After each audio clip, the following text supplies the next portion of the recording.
C'est l'aveu de ce qu'une majorité de Libanais dénonce depuis près d'une semaine.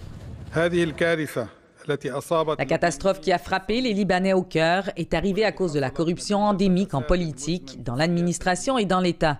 La corruption est plus forte que l'État, a dit le Premier ministre Hassan Diab en annonçant la démission de son gouvernement.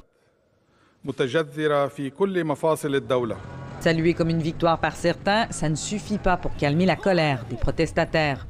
Dans l'avenue qui mène au Parlement, ils n'ont pas attendu la fin du discours du Premier ministre démissionnaire pour se faire entendre.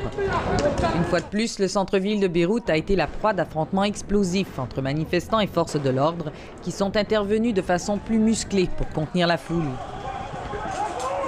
La démission du gouvernement ne va pas assez loin. C'est un geste trop facile, croit Gisèle Doran. On ne voit que du noir devant. C'est tout le système qui doit tomber, pas que les ministres et les députés. Ils devraient être tenus responsables de ce qui s'est passé. Et ce n'est pas à nous, les jeunes, de subir les conséquences de leurs actions. Ce n'est pas à nous de tout balayer alors qu'ils ne nous regardent même pas, dit-elle.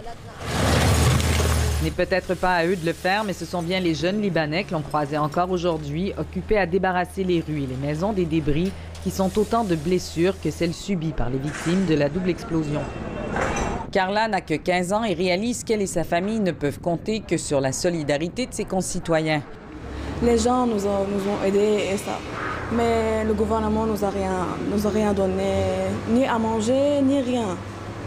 Alors c'est une catastrophe pour nous. Si bien que le restaurateur Dani Chakour se prépare à rouvrir les portes de ses restaurants et pour protester, il a décidé de ne plus verser la taxe de vente dans les coffres de l'État.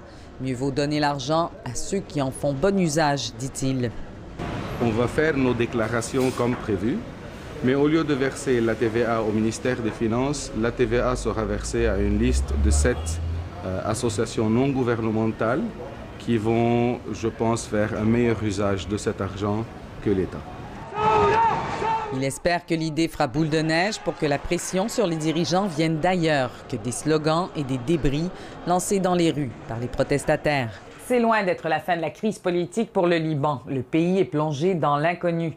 Les pressions de la communauté internationale pour la formation rapide d'un nouveau gouvernement et des réformes en profondeur sont inédites, mais le président Michel Aoun, lui, ne semble pas pressé de nommer un nouveau chef de gouvernement, pas plus que des élections anticipées ne se pointent à l'horizon. La patience des Libanais n'a pas fini d'être mise à rude épreuve. Ici Marie-Ève Bédard, Radio-Canada, Beyrouth.